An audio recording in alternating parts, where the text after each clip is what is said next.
Okay, good morning everyone once again, and today we are going to finish our previous practical exercise with the second method and well, basically start talking about nonlinear equalizers and Viterbi algorithm.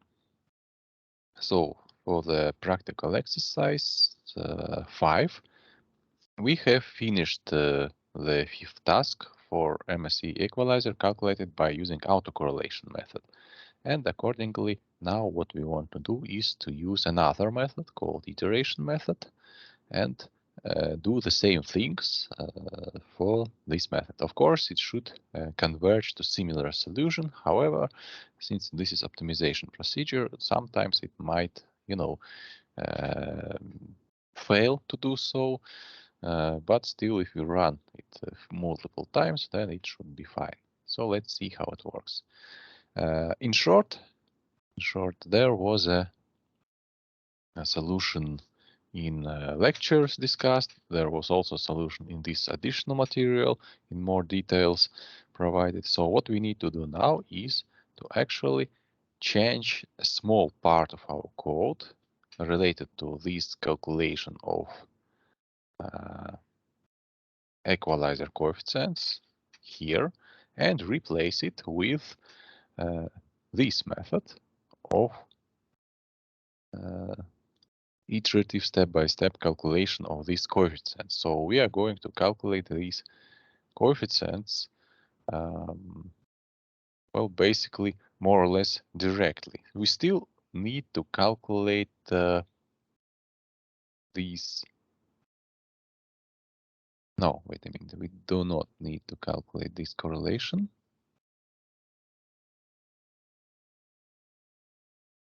So we still need to calculate this error, yes, which is difference between received symbol and actual symbol, yes, and of course I think we do not need now to calculate this correlation function. So let us try and start replacing this code.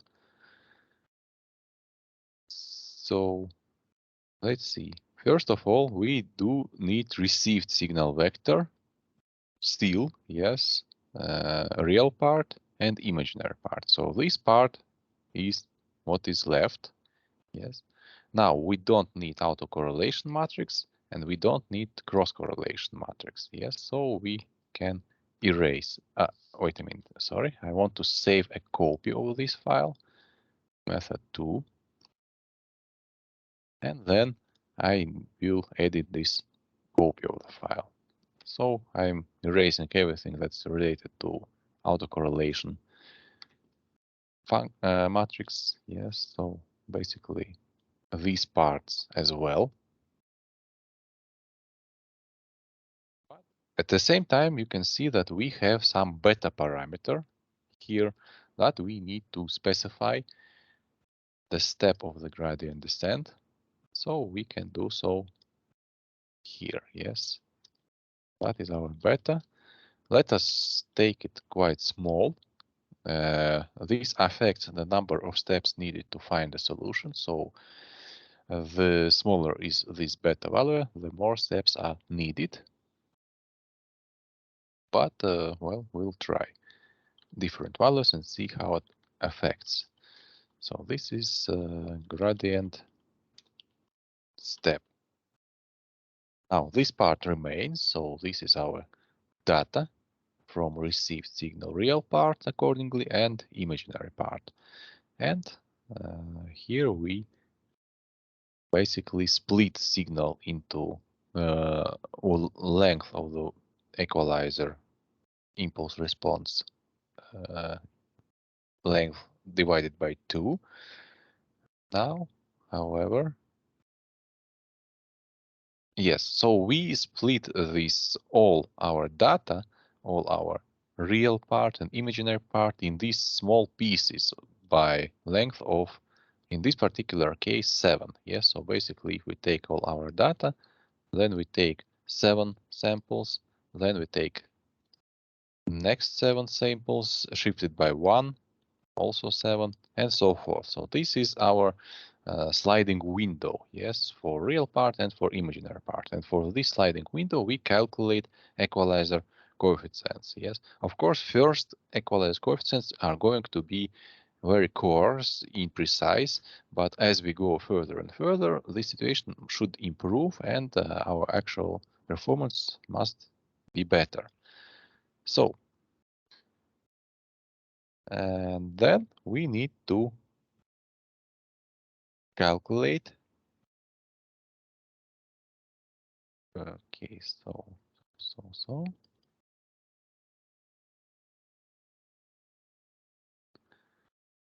We need to calculate this error, yes, in accordance to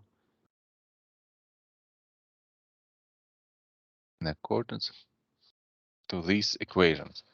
Here, however, we are going to replace these received symbols with basically what we have and equalizer applied. So these are equalized symbols, which are actually convolution, yes, between our equalizer impulse response and actual received symbol, RK received, right? So we have this RK received split into pieces by 7 samples. So this is our real part, RK, yes, and imaginary part, RK. And we also have to have some equalizer coefficients, HEQ real and HEQ, oh, sorry, here we have imaginary. And here we have real. And accordingly, if we calculate this convolution, I don't know, somehow like this, we can mark it like not really multiplication. This is actual convolution. So then we can find these equalized symbols, and these equalized symbols are further compared with original symbols, and we calculate this error. Of course, initially this error should be great, but as we go further, it should improve. Also, it's worth to note that we are not going to worry about it at once, because we are going to first teach our equalizer, and only afterwards we are going to apply it. So at this step, we do not really receive data. We just train our equalizer. So this is somewhat different between these iteration method and autocorrelation method. In all cases, we need to have a lot of data and actually calculate this equalizer on some specific data. And only after we do so, we can actually use it. So you can see in this code that this calculation was here. So, okay, here I'm going to tell that I'm going to calculate iteratively equalizer impulse response. And we did so with this first method also. As you can see here, we have calculated these correlation matrices and so forth. And then only here, we actually calculated these equalizer coefficients. And then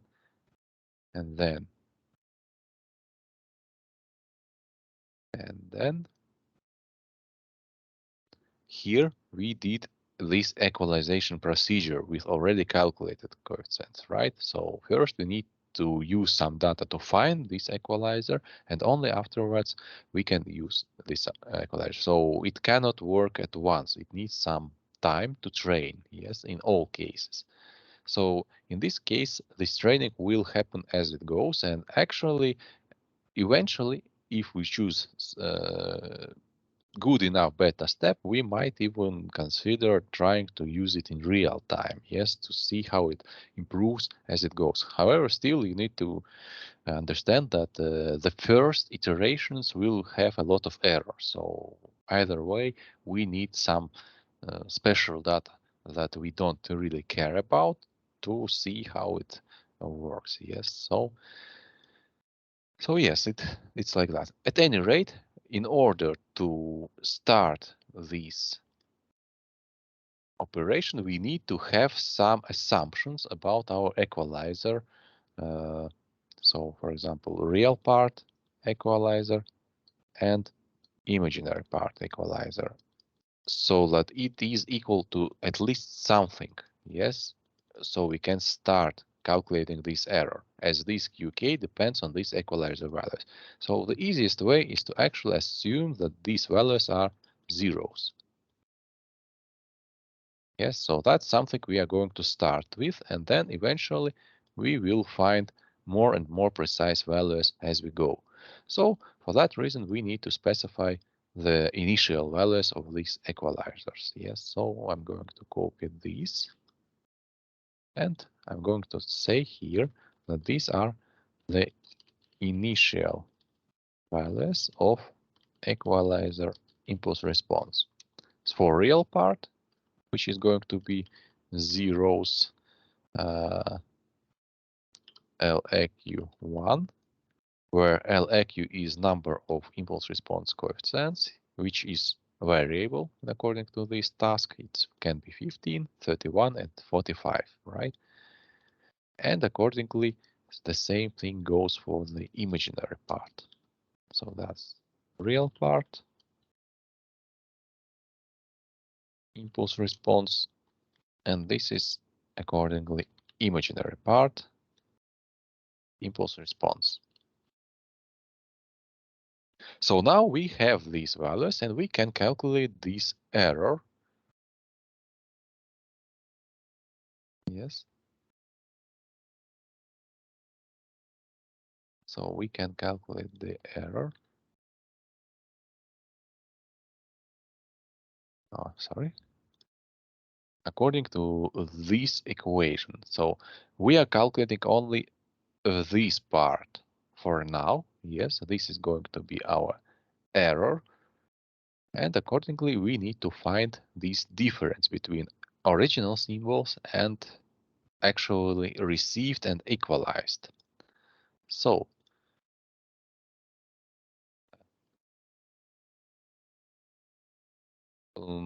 I don't know, let us name it error, real error part, and accordingly here we are going to have imaginary error part.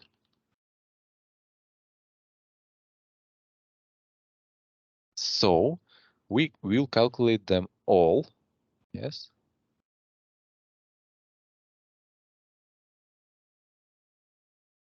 And yes, and we do so for each of the symbols. So I and I, we go through. And then accordingly, we need to find our original symbol, how they were called. These were called so.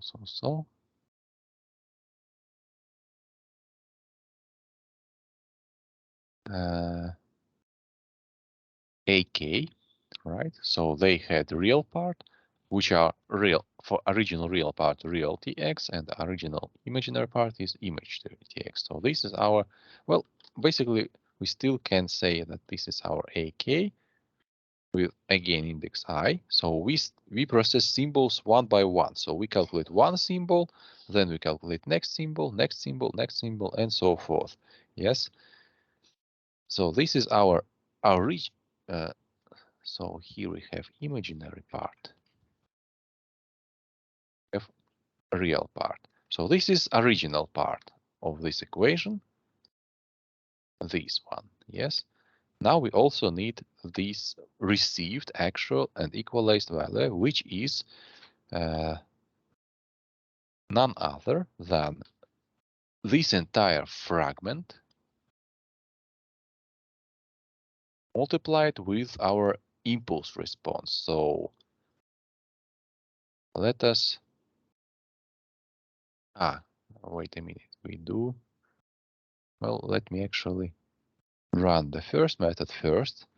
So we already did this. I just need now some results in memory of computer to see how does our matrix look like so we can calculate this equation. Yes. Also, I'd like to mention here that we actually, where did it go? We actually used flip operation. So that means that our data is reversed.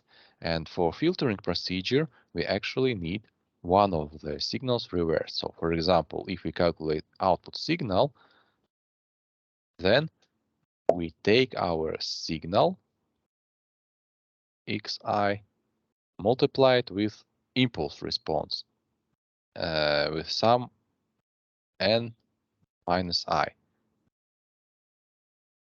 Yes, where we have this I from 0 to some L, where L is, well, L minus 1, where L is the length of the impulse response. And this is also, no, wait a minute, it's different. It's here we have I, and here we have n minus I. And we calculate not k, but n. Like this, yes? So this is clearly reversed signal, and we do so with this flip upside down. So this is already reversed. All we need to do is to multiply our impulse response, which is here currently, yes? So our impulse response, H real AQ, is a column vector, and our data, well, basically data window, also a column vector. In order to multiply them in vector form and obtain one single number, we need to convert one of them into row and multiply row with a column, right? So, for example, in this particular case, I'm going to convert this impulse response into a row by using transpose operation and multiply with the second column, this way calculating this vector sum. Yes, so basically we take this and multiply with this, plus this, multiply with this, and furthermore, in accordance with that formula I have just written a few minutes ago. Yes, so that's going to be our actually received symbol, and you can see that it's quite close to actual value of +3. Yes, after detection, it can be converted into +3. So here then we use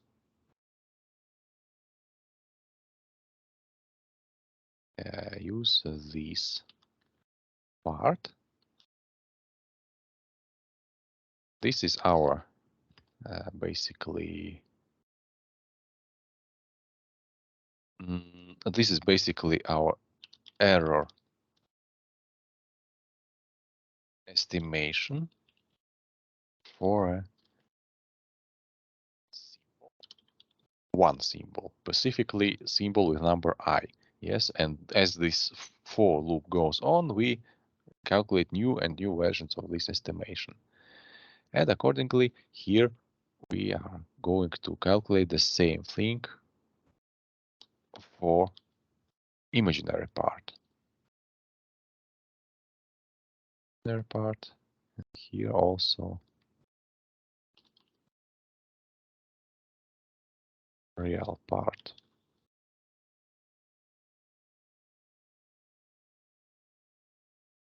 Here we have imaginary part. Okay, now we have this error calculated, and we will try to minimize the average error. The average error is going to be minimized. However, we are not going to calculate this average error. We are going instead to use this gradient descent, yes, here,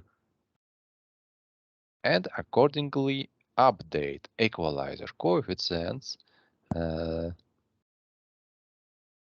accordance with this formula. So this formula is used to calculate new values of the coefficients. So we need to accordingly introduce that into our code here for real part. Yes, so we are going to update our real part coefficients, H real equalizers, which originally here have been set to zeros, right? So we are going to update these values now. H real EQ, what they were originally. So this is this part of the ith iteration. We are not really going to in any way note this part because we don't care to save all the possible iterations. We only care for the last one, which is the most trained and the most appropriate one to be used, right? So then we add plus this beta step we have specified, multiplied with this error we have calculated, real error ki, right? And multiply it with this vector of received values. So this vector. Yes. Multiplied with RK real part. So here we update equalizer coefficients. Again, real part.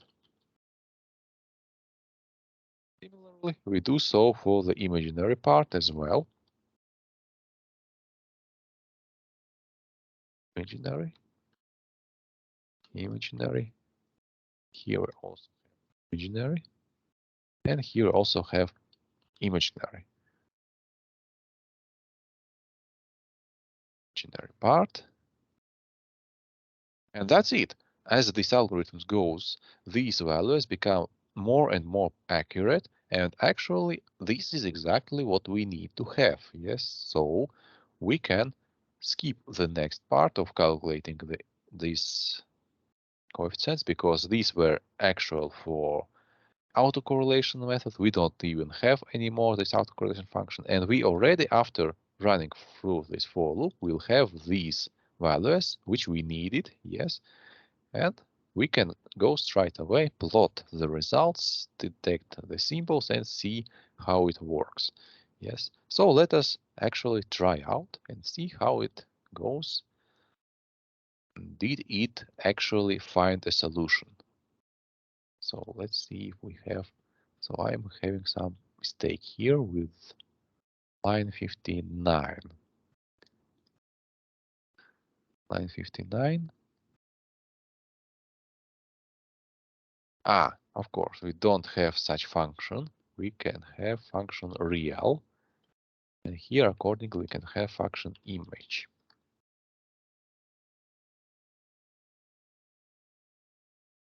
Yes, so we calculate the real part of received symbols.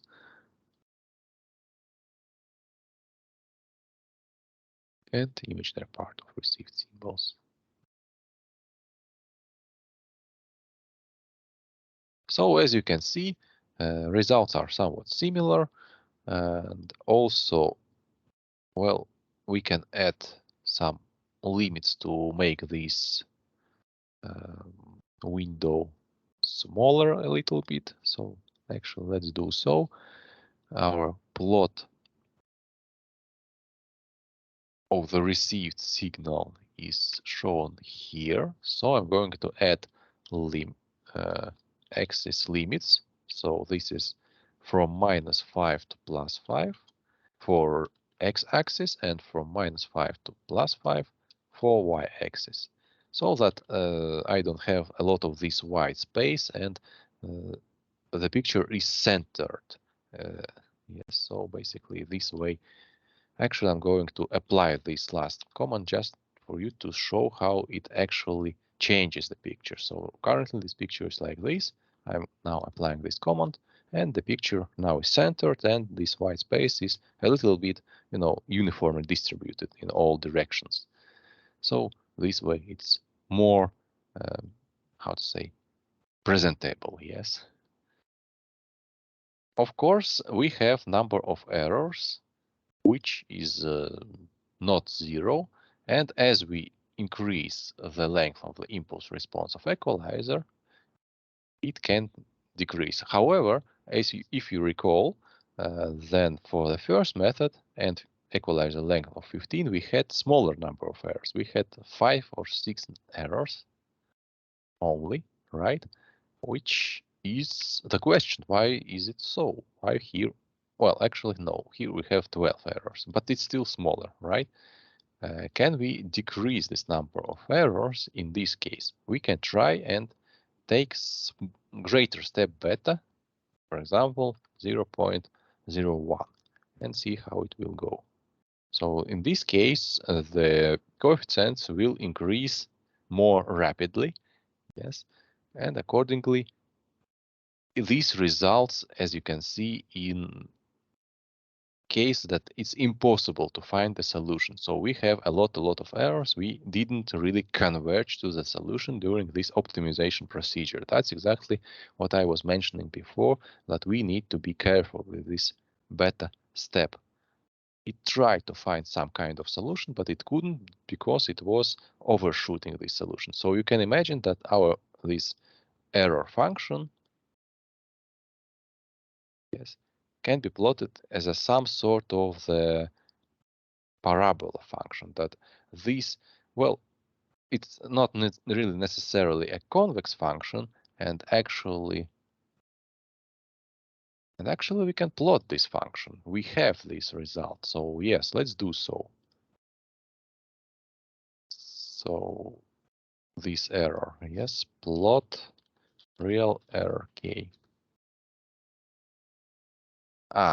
No, we can't really plot this because it shows how it changes in time. But in any rate, let me show you some small example how this beta parameter for gradient descent method, when we search for minimum of this function, right, can affect the performance. So beta step actually is defining how large step we take. So for example, consider that we find some solution and are currently located here. With this beta step, we are going to actually move with the next step to this point. And this beta defines how large is this step. This also depends on the derivative of the error. Yes, so here you can see this beta divided by 2 multiplied with this derivative, right? And well, of course, this step then depends both on this derivative and on this beta. So as we go closer and closer to minimum, derivative will decrease, but beta will still be fixed step. Yes. So what will happen is that as we go further and further to this minimum, this step will decrease because derivative decreases. Yes. So we will be here, then we'll be here, here, and as we go further and further, this step gradually decreases, and we find this minimum, right? This happens if this beta is chosen adequately. Yes, for example, in our particular case, this was 0.1. Yes. Now, however, if we calculate this step too large, yes, so we multiply it and take it 10 times larger, what will happen in that case? In that case, we start with this point, then we take this step to here. The next step is going to take us here.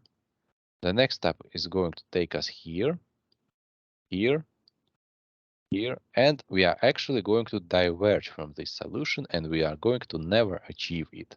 And as we have passed through all of our data, which was limited here, yes, we never really found this solution. So that happened because this step was actually too large. So in order to try and improve situation, we need to try and make it even smaller. So let us make it these steps smaller now. Yes, it was 1,000%. Now it is 1 divided by 10,000. So let's see if the number of errors will decrease in this case.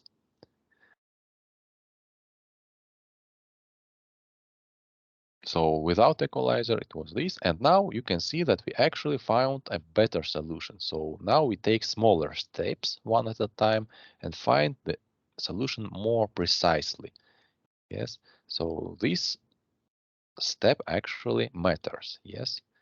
And let us finally try Well, I won't try for 31 because obviously it will be better than 15 and worse than 45. I'm going to take the last value, 45, to show you that this equalization actually, well, should work and give minimum number of errors. Yes, so the number of errors is actually only 3, and all our points have been concentrated around the respective centers with this method, exactly the same way as it was here for 45 with the autocorrelation matrix solution. So both of these methods give exactly same equalizers.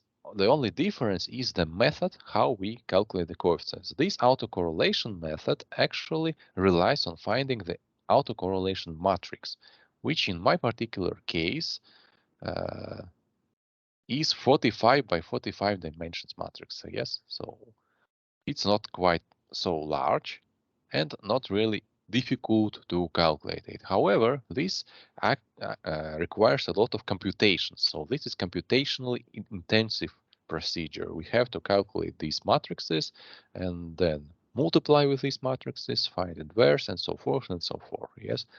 So this well, basically is more intensive in computations than the first method. The second method doesn't really require so much computations, but it needs this beta step to be chosen correctly. Yes, so it might need, take some multiple tries to find out what this beta is optimal, because if we choose it too small, for example, let us make it even smaller, then we might actually be moving towards a minimum so slowly that we will not really reach it. So how this will be similar in our case. So for example, with this function of which we minimum try to find, yes, we are going to move so slowly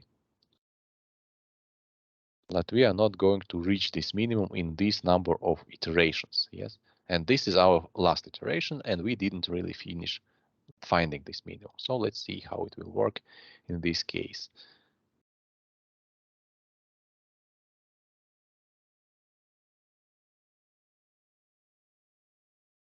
As you can see, we didn't really find this solution because we need much more data. It's too slowly converging to the solution because we have chosen too large step. Yes, here we should converge a little bit faster, but still I believe it wouldn't be enough to find the solution.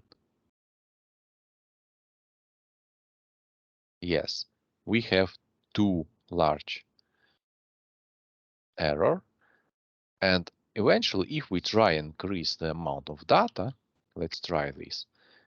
This might be sufficient. So now instead of 10,000 symbols, I'm going to send 1 million of symbols. And let's see if this actually gives enough iterations, enough time to find the solution. So this might take a while, but I hope that it should produce better results just because we have larger number of iterations here, so we have more time. But again, you need to remember that here, as we approach the solution, our how to say it, our gradient, our derivative also becomes smaller and smaller. So the step is diminished even faster. Yes, so we actually might still not reach quite minimum yet, but we might be close enough to this minimum. Yes, so the situation should be better. So now it's calculating the equalizer and performing simulation with equalized symbols as well. So these were not non-equalized without equalizer, and now it's calculating also with equalizers. I hope that it manages to do so.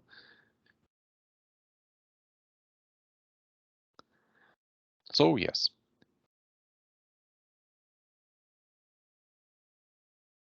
And okay, in the meantime, um, maybe some of you had any questions about this part, because now we are going to finish this practical exercise and start lecture part.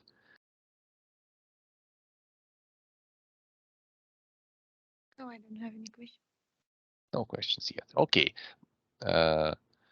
Okay, so let us wait a few more minutes to see if it calculates, but it might actually also be frozen. The problem probably is that it's going quite slowly through this. Well, it shouldn't go too slowly through this loop. I believe that detection takes more time than this loop, but at any rate, let's see this through. And in the meantime, I might tell what we are going to do today. So today we are going to start with non-linear equalizers. So these equalizers we have tried in this practical exercise were actually linear, more simple. We can use some filter to pass through this filter, this received signal, and obtain our equalized signal.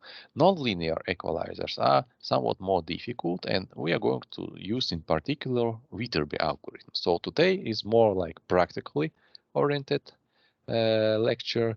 We are going to learn how this Viterbi algorithm works, how we can use it, and the next week we are going to have some more theoretical background to understand how this actually is possible to use this Viterbi algorithm and why this is working at all. Yes, so we are going to have now short lecture with demonstration, and then practical exercise, which will be more relying on some drawing of the operation of Viterbi algorithm rather than writing the software. So here it has calculated, and as you can see, the number of errors is just 2. So even with this step, yes,